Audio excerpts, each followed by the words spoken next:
Assalamualaikum, selamat pagi Ibu Ai, apa kabar? Waalaikumsalam warahmatullahi wabarakatuh. Alhamdulillah Pak, baik hari Mm-mm. ini. Bapak bagaimana? Alhamdulillah saya juga kabarnya baik Bu.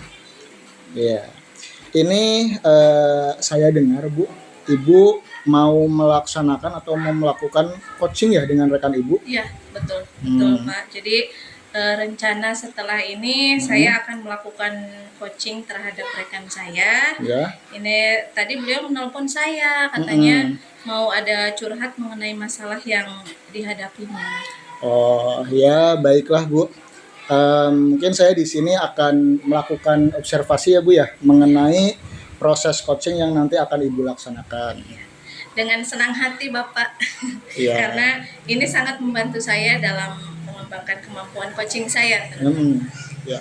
Tapi mungkin sebelum kita mulai coaching ya Bu ya, nanti di sini kita akan mendiskusikan terlebih dahulu Bu, mendiskusikan mengenai rubrik penilaian ya, yang akan nanti saya gunakan untuk menilai proses coaching Ibu. Siap Bapak. Bagaimana Pak itu Ya, kira-kira? jadi nanti saya akan menilai Ibu berdasarkan rubrik penilaian coaching.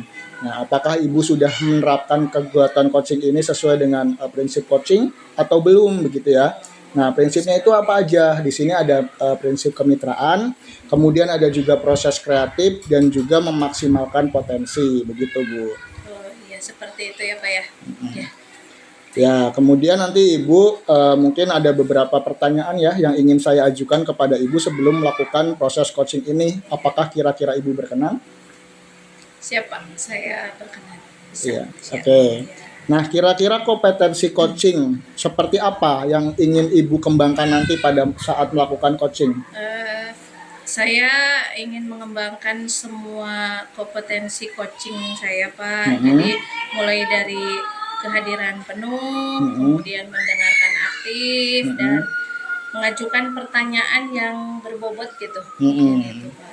Oh, iya. Nah, rencana Ibu ini sudah bagus sekali ya. Nanti saya akan bantu untuk mengamati ya. Ya Pak, siap. Nah, kemudian bagian kompetensi mana yang secara spesifiknya ingin dikembangkan? Saya ingin mengembangkan kompetensi yang mendengarkan aktif mungkin Pak ya. Oh ya, mendengarkan aktif ya. Dan satu lagi mungkin mengajukan pertanyaan yang berbobot gitu. Oke. Saya ambil dua. Ya, kalau begitu nanti saya akan lebih fokus untuk mengamati kedua kompetensi tersebut. Iya Pak. Ya. Nah, untuk indikator pencapaiannya ya, tujuan pengembangan yang Ibu inginkan seperti apa? Saya bisa memfasilitasi coach saya nanti itu untuk menemukan solusi dari masalah yang sedang dia hadapi, tapi mungkin jadi mencari solusinya dia yang mendapatkan sendiri, saya yang mengarahkan gitu, dan menggali potensi dirinya gitu Pak. Gitu. Iya. Oke, baiklah kalau memang begitu. Nanti setelah ini silakan Ibu melakukan coaching ya. Semangat dan semoga berhasil. Assalamualaikum Ai, bagaimana kabarnya? Waalaikumsalam warahmatullahi wabarakatuh. Bu Nikmah, alhamdulillah sehat. Bu Nikmah apa kabarnya? Alhamdulillah Bu Ai, saya Iya. Ada apa ini Bu Nikmah? Kok sepertinya ada hal penting yang mau diobrolkan ya ini teh? Kenapa ya? mohon maaf Bu Ai sibuk nggak? Semoga saja tidak lagi sibuk. Sementara ini saya tidak sibuk sih, tapi ada sedikit pekerjaan tapi nggak apa-apa. Jadi biar apa? Memang ada apa ya, Bu? Pengen ngobrol lah ya sekitar 5 menit berapa menitan lah ya gitu. Saya sedang bingung Bu. Mungkin dengan ngobrol dengan Ibu Ai ada sesuatu yang bisa saya dapatkan.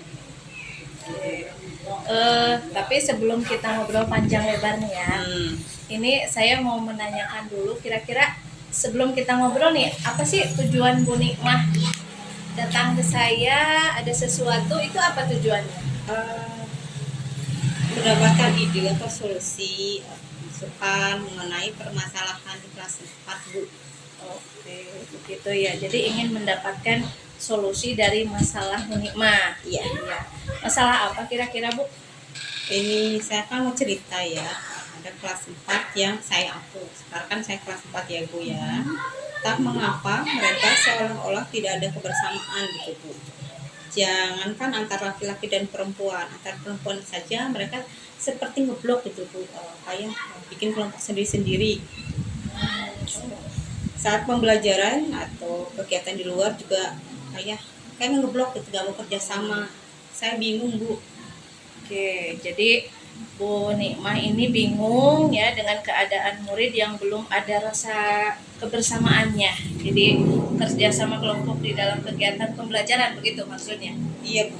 Ya. Tadi kan Bu Nikmah mengatakan ya, murid itu belum bisa bekerja sama saat pembelajaran. Iya. Dan menurut Bu Nikmah itu idealnya itu murid yang seperti apa sih di kelas itu? Bagaimana? Idealnya ya Bu ya, saya kepinginnya itu mereka itu tidak berkelompok gitu, tidak melakukan sendiri-sendiri gitu. Ketika tugas ya dengan siapa saja ya mau gitu ya, tidak saya dengan A, kalau tidak dengan A saya tidak mau gitu. Pengennya ya mereka tidak melakukan diri gitu, ketika pembelajaran. Ngomong-ngomong nih ya, apa kira-kira yang sudah Ibu Nikmah lakukan itu agar murid itu bisa kompak? Dalam metode pembelajaran itu saya memasukkan diskusi agar anak-anak itu menjadi aktif ketika pembelajaran gitu. Jadi memasukkan ke dalam RPP. Ya. Betul. Ya, itu sudah bagus karena memang metode yang sudah diterapkan itu bagus ya, karena memang sesuai dengan tujuan. Namun karakter dengan tujuan dan kerjasama kolaborasi murid itu belum tercapai. Iya, belum sepenuhnya. Ya. Nah, dari kegiatan yang tadi Ibu Nikmah di RPP sudah dituliskan, kira-kira berapa sih dari nomor 1 sampai 10 itu ada di skala berapa sekarang Bu Nikmah? Posisi saya sekarang ada di skala 5 Bu. Skala 5? Iya. Oke. Itu sudah sesuai keinginan? Sebenarnya masih kurang, masih pengen lebih Bu. Pengen meningkat lebih, lagi. iya. Kira-kira di skala berapa inginnya? Skala 9 gitu. Mahnya maksimal di 9 lah Bu. Oke, jadi di skala 9 gitu ya. Nah, dari di skala 9 itu berarti naik. Kira-kira metode apa atau cara lain yang kira-kira itu di skala 9 itu bisa Ibu Nikmah capai? Ada cara lainnya? Mungkin saya harus memotivasi murid sebelum pembelajaran. Saat pembelajaran, penilaian sikap saya tekankan di akhir kegiatan itu ada refleksi yang terkait dengan sikap dan memberi apresiasi murid yang menjaga kebersamaan. Oke, itu kalau dalam pembelajaran ya. Kalau di luar pembelajaran adakah? Mungkin saya akan mengadakan semacam pertandingan kompetisi beregu dan sering adakan permainan untuk mengenal teman lebih dalam. Luar biasa sekali Bu Nikmah ya. Dan kira-kira apa rencana mencapai tujuan itu?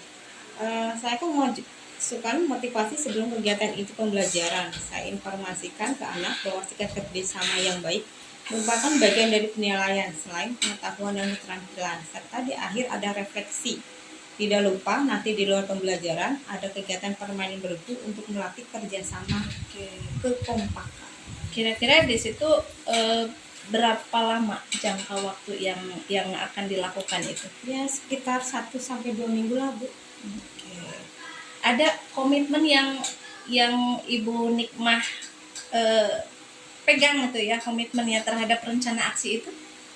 Membuat RPP dengan menitik beratkan metode diskusi dengan penilaian diutamakan pada sikap.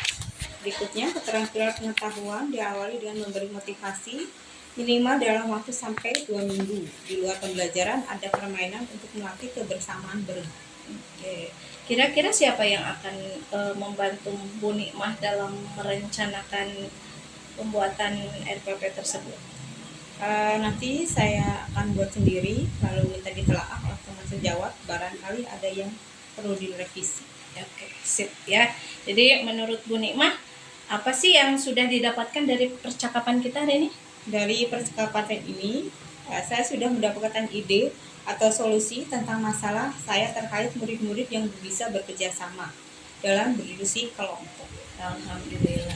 Oke, jadi Bu Nikmah sudah mendapatkan manfaat ya dari percakapan kita hari ini ya, dan mudah-mudahan nanti ke depannya rencana Bu Nikmah itu akan membuahkan hasil yang memuaskan ya, dan jangan lupa untuk mencatat setiap perkembangan. Jadi nanti bisa menjadi refleksi dan serta sebagai contoh untuk yang lainnya. Terima kasih Bu sudah mau meluangkan waktu dengan saya untuk Sama-sama. mencari solusi masalah yang saya Sama-sama. alami. Oke, ada yang disampaikan lagi Bu Nikmah, kira-kira sudah cukup? Cukup. Ya, cukup aja Bu. Terima kasih ya. So, tutup. Ya Bu, makasih ya Bu. Wassalamualaikum. Waalaikumsalam. Ibu, bagaimana keadaannya? Apakah sudah selesai melakukan proses coaching? Alhamdulillah sudah selesai Pak. Iya. Ini ya, saya senang saya bisa membantu teman saya menyelesaikan masalahnya, kemudian saya pun bisa menggali potensi yang ada pada dirinya. Oh, iya ya. Terus bagaimana Bu tadi prosesnya? Apa yang Ibu rasakan kemudian setelah melakukan proses coaching tadi? Jadi tadi kan saya melakukan coaching itu kan dengan menggunakan pendekatan alur tirta ya Pak ya. Iya. Dan senang bisa menerapkannya gitu. Ya alhamdulillah, saya tadi juga yang menyaksikan ya. Saya juga tadi melihat dan mengamati bahwasanya Ibu telah melakukan coaching dengan pendekatan tirta ya. Saya melihat tadi sudah bagus Bu, dan lengkap lah ya, dari mulai tujuannya, kemudian identifikasi, juga tanggung jawab, dan semua tadi udah Ibu terapkan. Saya saksikan langsung begitu. Iya. Iya Pak, terima kasih atas bantuan pengamatannya, dan itu akan membantu saya untuk lebih baik lagi ke depannya dalam melaksanakan proses coaching ini. Iya, ya. Tapi kira-kira kompetensi coaching mana lagi nih yang ingin Ibu kembangkan setelah melakukan proses coaching tadi? Saya ingin mengembangkan di kompetensi mengajukan pertanyaan berbobot sih Pak. Pertanyaan berbobot, Jadi ya. karena dengan adanya pertanyaan berbobot itu akan mampu menggali lebih dalam, jadi potensi coach untuk menemukan solusi dari permasalahan tersebut. Oh iya ya, ya Bu. Secara umum memang semuanya sudah berjalan dengan baik. Ya, semoga kedepannya bisa lebih baik lagi ya Bu ya dalam melakukan proses Iya, Pak. coaching ini. Iya Pak, ya baik Pak. Terima kasih atas pengamatan dan masukannya yang luar biasa, menjadi masukan untuk saya itu ke depannya. Mungkin ada lagi yang ingin dibicarakan? Sepertinya cukup Pak. Cukup ya, baik. Kalau memang sudah cukup, kita cukupkan sampai di sini ya diskusi kita. Terima kasih Ibu. Iya Pak, sama-sama.